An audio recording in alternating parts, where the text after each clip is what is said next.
Do you have PCOS, and not only do you want to get pregnant, but do you also want to feel healthy? If that's you, then welcome to the PCOS Fertility Health Podcast. Hi, I'm Dr. Angela Potter, an integrative PCOS fertility specialist, and I'm here to share with you the tools that you need to help your body get prepped for baby. Let's go. I am your host, Dr. Angela Potter. I am an integrative fertility doctor specializing in all things PCOS. I am the creator of the PCOS Fertility Protocol, and I have worked with women across the country to help them turn around their PCOS symptoms, turn around their irregular cycles so that their fertility is optimized. And I am so excited that you are joining me here on this podcast to take a one step forward for your very own fertility journey. If you are a new listener, welcome. This is such a cool episode to join the community in. And if you didn't know, this is a very cool, dynamic community to join. You are joining a network of women who are committed to changing their fertility health, to getting to the root cause of what's keeping them stuck. And they don't give up. They keep looking for answers, and they are fun and exciting. And so you are joining this today. So congratulations. And if you are a longtime listener, welcome back. You know I am thrilled to have you here. So buckle your seatbelt for another fabulous episode. And the reason today's episode is so cool is because I have Allison Schaaf with me.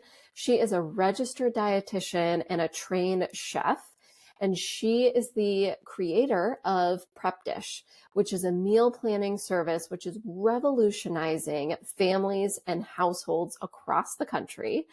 And she is going to share tips for you today. If you've got that burning question inside of you, what in the world do I make for dinner? If you are, excited about making changes for your fertility health with your nutrition, and you love food, and you go to the grocery store or the market and you see all these fresh veggies and then stuff's in your fridge and you're like, what do I do with this?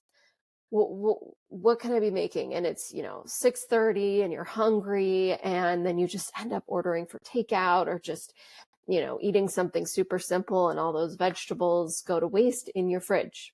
If you're stuck in that rhythm and you're stuck in that cog and you want to get out of that, then you need to listen to today's episode, because Allison is going to give just foundational, simple, and powerful steps that you can take to completely change your nutrition by setting up these habits of meal planning. Stay tuned till the end, because she is also going to share a very special gift from PrepDish specifically to you, because you are a member of this community. So listen till the end. Now let's dive into the conversation that Allison and I have all about meal planning. Allison, welcome to the PCOS Fertility Health Podcast. I am thrilled to have you here today.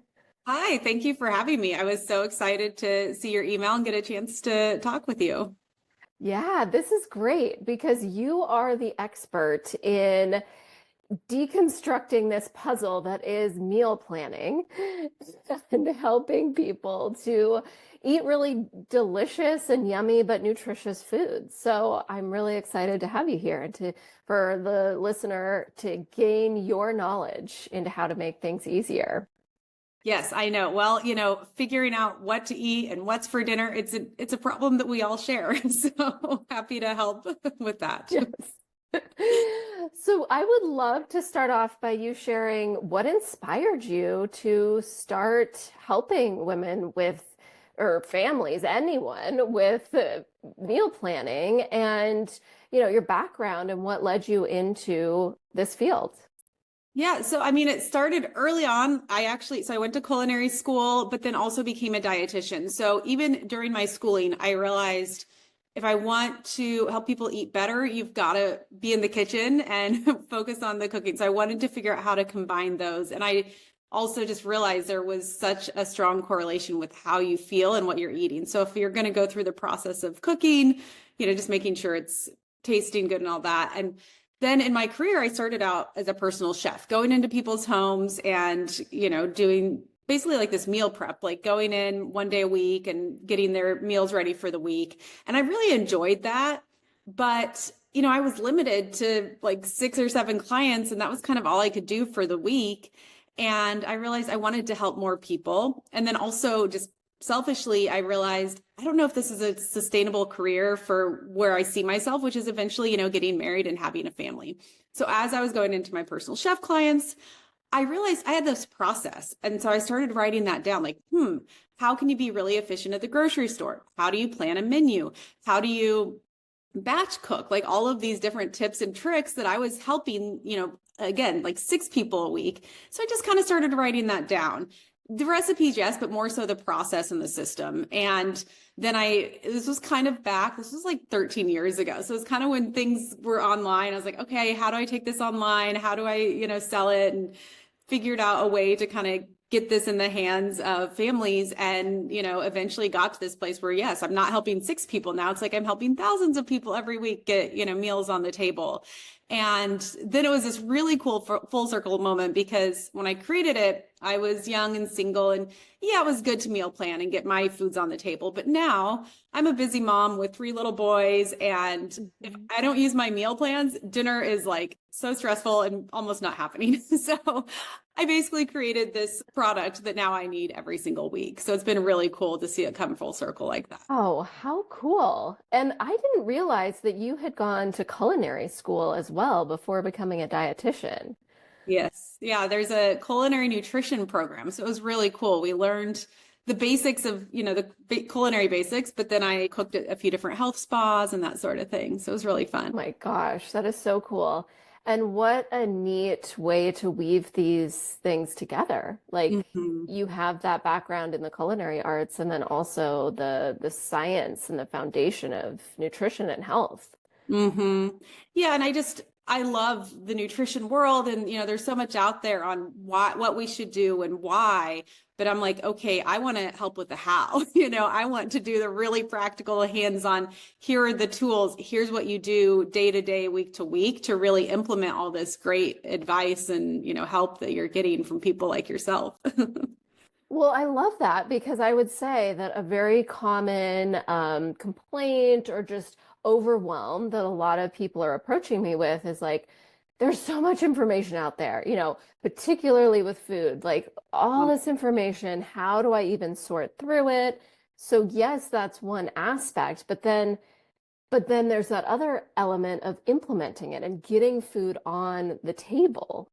And Yeah. that's where you come in to help with those systems, right? To set up Yeah. those meal plans. Yeah, it's one thing to say eat more vegetables. Well, yeah, you can eat more vegetables, but if you sit there and just like chomp on a piece of celery, well, eventually you're going to get like bored, and that doesn't, how do you Yeah. make it taste delicious and something that you want to do? And so that's where I kind of come in.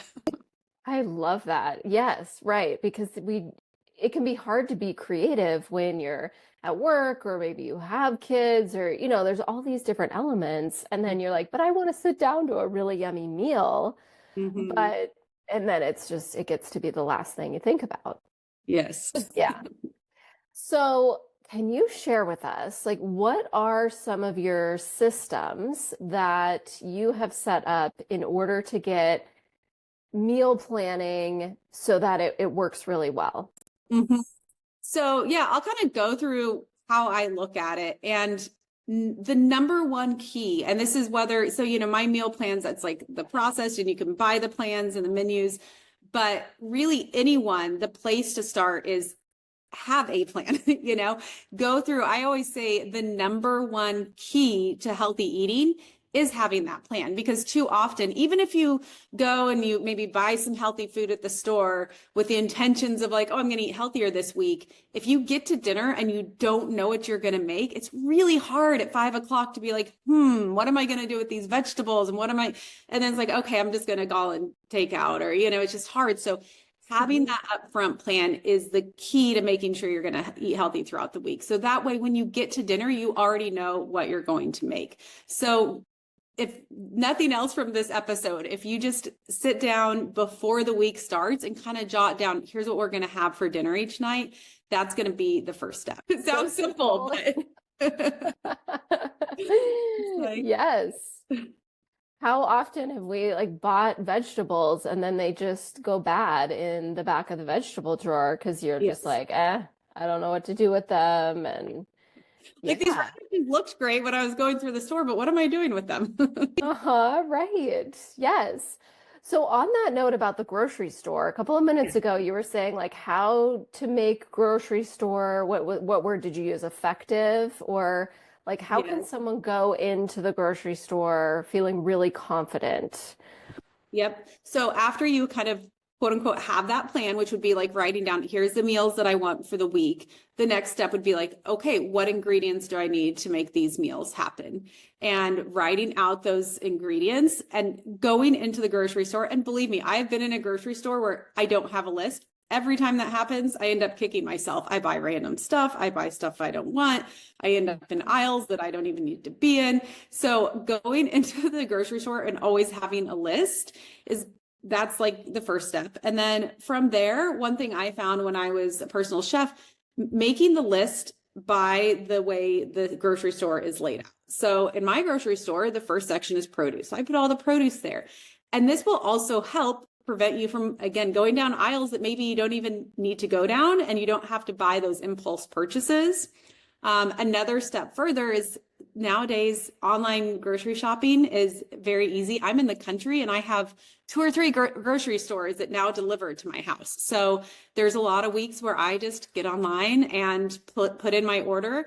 And that actually, I found, even though there's a slight premium that you pay, you avoid all of those impulse purchases and you can be more thoughtful and intentional with your purchases. So I find overall, it really helps me to be kind of more organized with my grocery shopping because I'm sitting down, buying it, and then it's kind of like done. And that's one thing with PrepDish, we provide the grocery list with the menu, and we are integrating with Instacart. Hopefully by the time this airs, it's kind of like already in the process, but that way, our subscribers can just push a button and have their Instacart cart filled, have the groceries delivered, and just, make it as easy as possible. So just looking at each step along the way and how can you simplify it. So, really the goal with meal planning and healthy eating is to make it easy so you're not so overwhelmed by it, right? Like if it's overwhelming and this big thing, you end up not doing it or giving up. So I'm always trying to piece by piece, how do we make each step a little easier and simplified? Yeah, which is what we're all looking for. Yes. Really. So, let's lay this out. So the first step is to make the plan. Yep. And then the second step would be to go to the grocery store. Well, before even going to the grocery store, you would plan out how you would shop in the grocery store. Yep, we have the list of ingredients and yep. Mm-hmm. And recipes would be in that while you're planning. Yep. Coming to recipes. Yep. Okay. So could you talk us through just the timeline for a good week's meal plan, how you would set that step by step?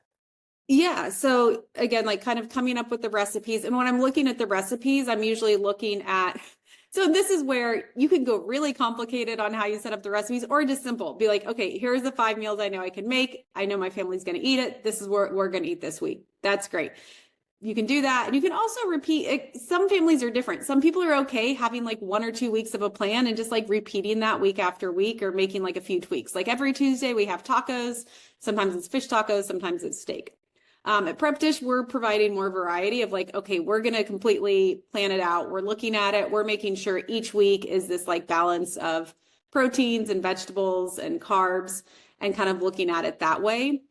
A few things that we look at when we're looking at those recipes, and again, this is kind of the next step, is looking at it and being, okay, how can I make things more efficient in terms of either ingredients or sauces? So things like, okay, I'm going to make a chimichurri this week. Let me on Monday do a chimichurri salmon, and then in a few days later, it'll be double the chimichurri and use that as a steak salad. So little efficiencies like that is because then, you're doing it once, but kind of getting 2 meals out of it. Or maybe you're making a big roast or a chicken or something, and you're using it one night on its own and then the next night in tacos or something. So just figuring out ways to be more efficient there. That's kind of the next level, but I think it's good once you kind of get in the swing of it to just look at it and be like, okay, how can I really streamline this? Yum. I mean, I think when you're talking about like, oh, chimichurri sauces, like you just, throw some here and then throw some there, people are going to be like, tell me, Allison, tell me how to do the chimichurri sauce. Well, and it's funny, some of these like fancy sounding recipes, they can be pretty simple. Like once you get into it and start cooking and like looking at the meals. And again, like if you're being more efficient. So it's like you're not making a new sauce every night, but maybe that week, okay, I'm going to do a chimichurri sauce for 2 meals. And the other ones are very simple. Like we have a recipe that's salt and pepper drumsticks. It's literally like chicken drumsticks with some salt and pepper, and you roast it. Big hit in my family every time we make it. My kids love it. I love it. It's really delicious. And it's just salt and pepper. Like we have a few times where a lot of the meals on the meal plan, like, yes, there'll be some ones that are kind of more fun, but then some of the simplest ones are the best too. Some salt and pepper is all you need sometimes. So I think it's fun to go into the variety, but also keeping in mind sometimes just really plain and simple. This is true of vegetables too.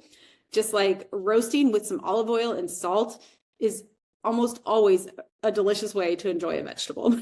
Yum. Okay. Okay. So keeping it mixed up between some simplicity and then Yes. also some like fancier, in quotation marks, like sauces or different ways of preparation. Yes. Yeah. Okay. And so for the person who's listening, who is super busy, overwhelmed, has PCOS, really wants to get pregnant, knows that food is supportive of their fertility, but just that everything else is just clouding how they can, move forward getting nutritious food in easily.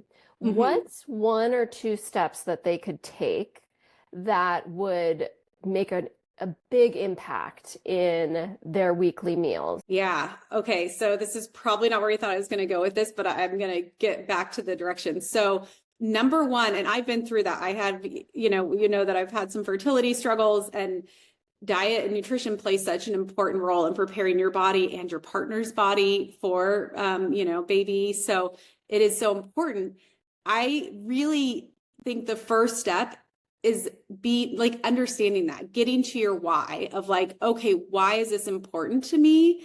And really being clear on that, right? Like, this is important. This is something I care about. Starting from that point. So then everything else, you're more invested, right? You're like, okay, this is really important to me right now. And this is why. Okay. Once that is established, and I know it is, but I think sometimes we just jump into like, oh, people like, I see this and I see that. And it's like so overwhelming. It's like, okay, this is what is important to me. If you're working with a practitioner, maybe talking with them, like, what do you think are the key things that I need to focus on with diet and nutrition?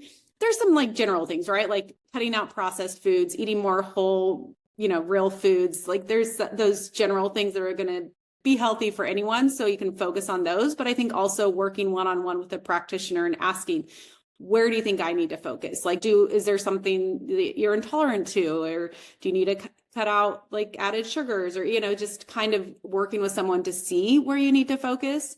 But if you're going to take just a more general approach, just deciding to like cut out the processed foods, cook more at home, and using real foods, a protein, a veg, and a starch, which can be starchy vegetable or a carb.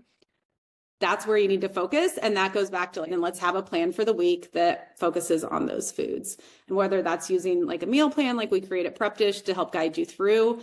I always say you can start using the meal plans, even if you want to just kind of get an idea of how I do it and then kind of run with it and do it on your own. But just kind of figuring out how can I implement that in my life, using the real whole foods and cooking at home. Yeah. Wow. I love that you took it in that direction. But that's so important, is that you really have to take that step to figure out your why.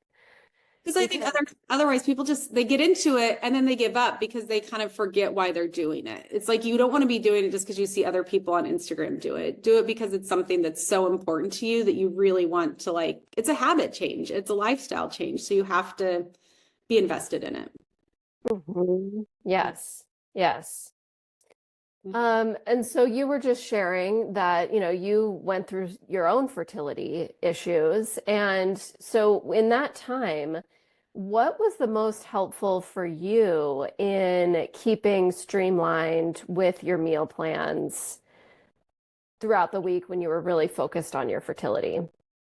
Yeah, it was hard because it's this hard balance to strike of, you don't want to be so stressed and so restrictive that then your body like feels stress, right? Like, it's this hard balance of like, don't stress and you're stressed to not stress.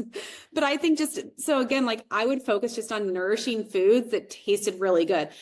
So I've always been gluten-free. I have an intolerance. That was easy for me. At one point I did give up dairy, again, like some people need to, some don't, but figuring out like this, just as long as you can focus on whole, real foods. And so that's what I focused on, just like lots of vegetables, like bone broths, and just cooking really tasty foods that I could enjoy. Because I also think there's this thing that happens where, yes, you could be eating super healthy, but if it's super restrictive and you're not enjoying it, that's actually not healthy for us either. So just figuring out a way to where you can enjoy it. And that's where I kind of go back to, like, you have to be on board with it as a positive thing.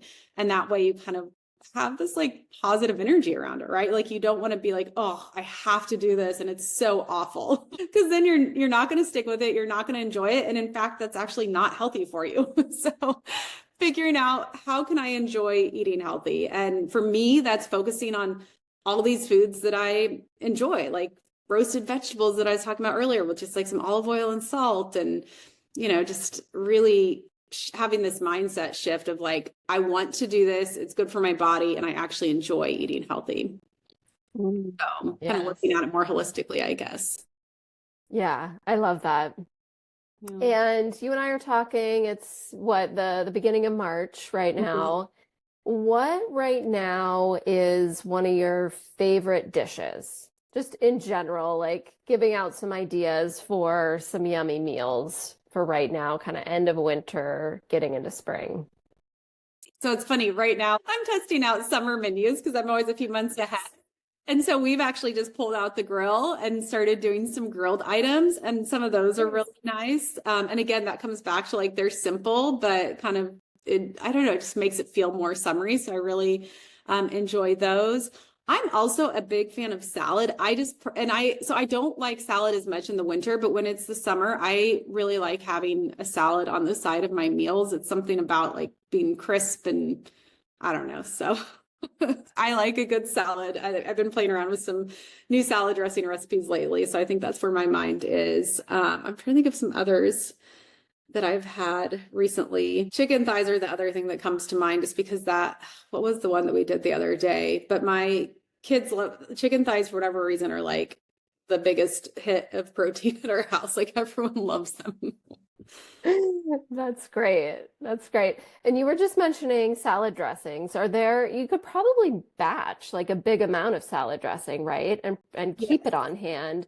What are some other things that you recommend batching? You talked about sauces earlier, but are there like things that you can keep in the pantry or just always have on hand in the fridge that would help enhance meals?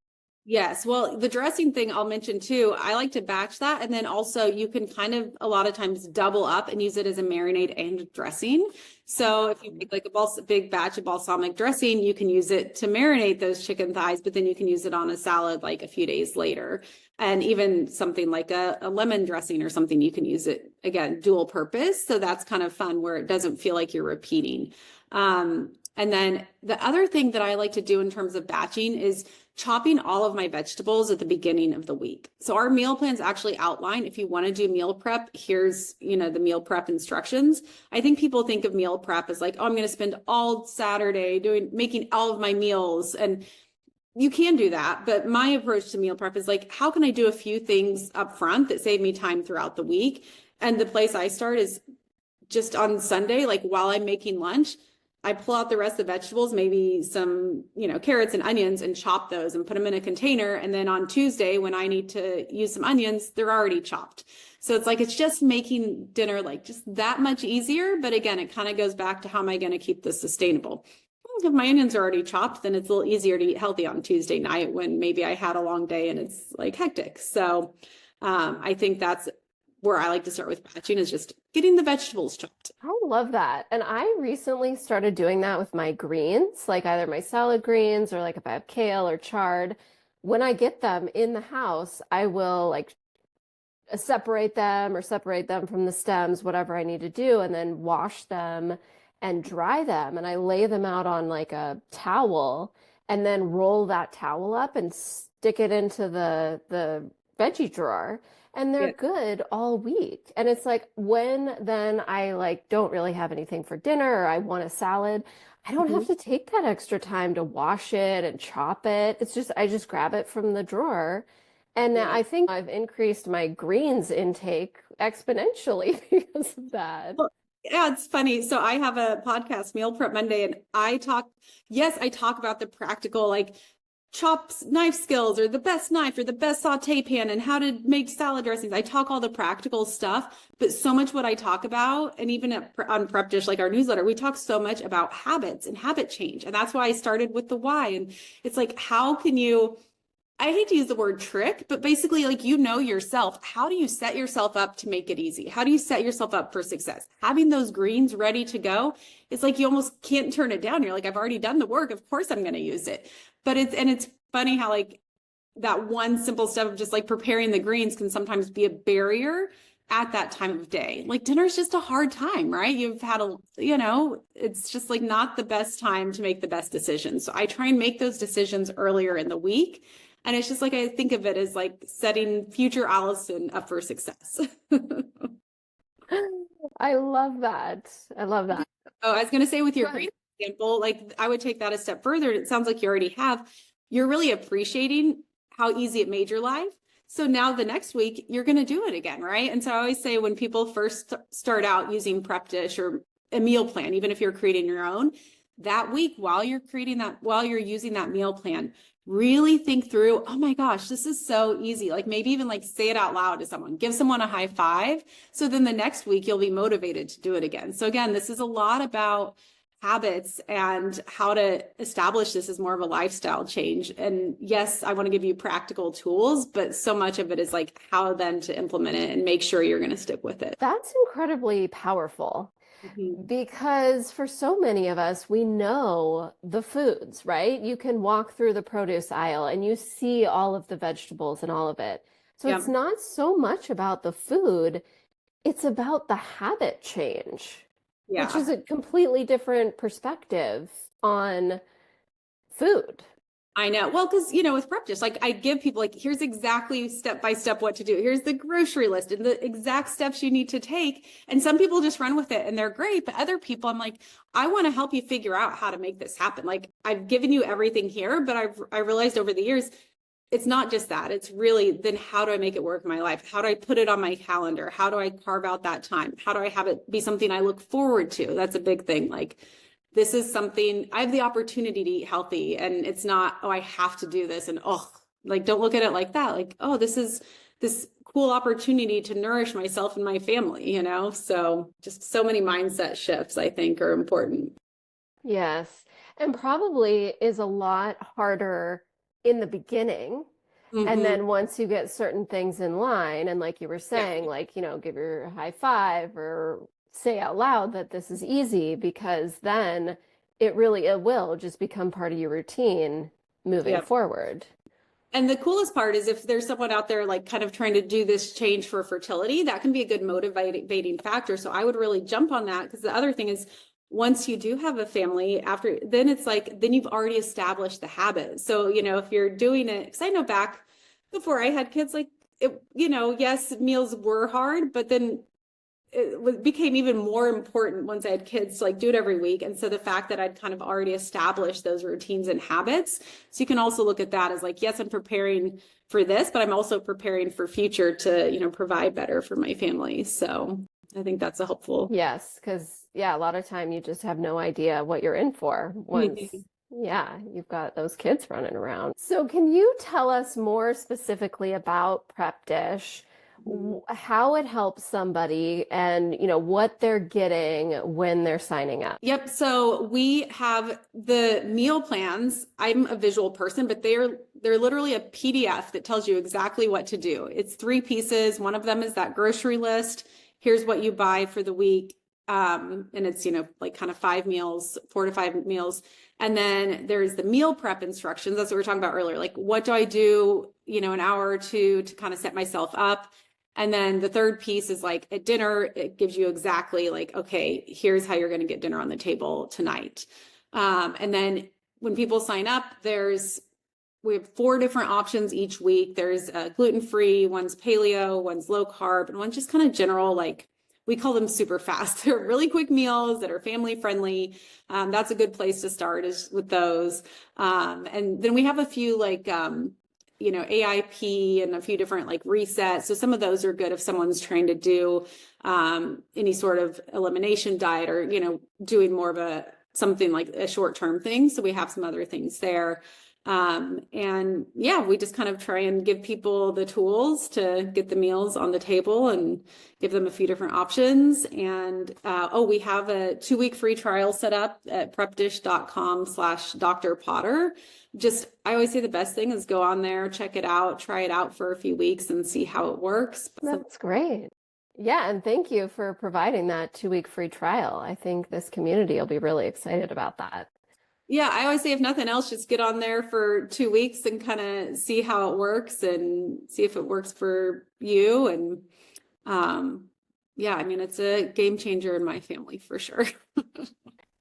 Yeah, and just based on what you've talked about over these past, 30 minutes is you have really good recipes. Like you've got salad dressings, you've got sauce things, and so yeah, it would be really good to get these recipes from you for inspiration. Yes, I'm always saying I try and figure out how to make healthy taste delicious. I have another girl on my team who's also a dietitian and a chef, but I say we both lead with our chef foot, right? Like it has to taste good. Otherwise, it's not sustainable. Like we want to make this be like, this is the way of life. This is how you eat. And you've got to do that by leading with taste. So we make sure it tastes good. And then we put our dietitian hat on after that to make sure it passes that. But we're not going to put out recipes that don't taste good. That is fantastic. Good. So then how can the person listening, how can they find you? How can they find out more? Yep. So the website is PrepDish. I'm at PrepDish on Instagram. And then I do have the podcast, which is Meal Prep Monday. Like I said, talk cooking and nutrition, but also habit and lifestyle. And I kind of sometimes go on tangents too. So lots of different topics on there. Great. Well, I'll have all those links in the show notes, and I'll have that link for everyone to get their free trial. Mhm. And thank you so much, Allison, for your expertise, for you just putting your work out into the world. You're doing amazing things. Well, thank you for having me on. It was great talking to you. Did you love listening to Allison as much as I loved talking with her? I hope you are walking away with these very simple steps that you can take to turn around your meal planning and to enhance your nutrition for your fertility journey. And if you need extra help with that, then grab that free gift that Allison has extended to you. You can get that at prepdish.com/Dr. Potter. I'll have that in the show notes for you as well. And go follow Allison, listen to her podcast, her Monday podcast that has all these really foundational tips for cooking and meal prepping and habit changing specifically around food.